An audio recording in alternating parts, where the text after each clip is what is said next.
আমি ছ্যাঁকা খেলাম আর তুমি হাসছো? চাটাও পড়ে গেল। এটুকুতেই ছেঁকা খেয়ে গেলে?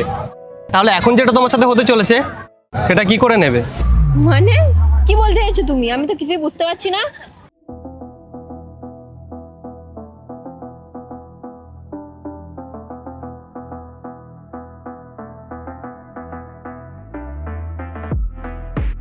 কি চিনতে পারলে? আমি তো চিনতে পারছি না। কে এটা? এক সেকেন্ড।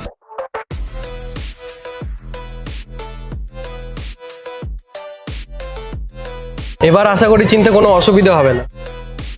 আরে তুমি বিশ্বাস করো এটা এই ফটো? এই ফটোটা আমি নিজের ফোন থেকে নিজে ক্যাপচার করেছি। সৌরভ আমার ছোটবেলার বন্ধু। প্রেম আমাকে পাঠিয়েছিল তোমার লয়ালিটি চেক করার জন্য।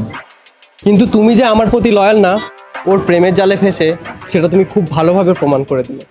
তুমি বিশ্বাস করো আমি এটা করতে চাইনি, কিন্তু কি করে যে হয়ে গেল আমি বুঝতে পারছি না।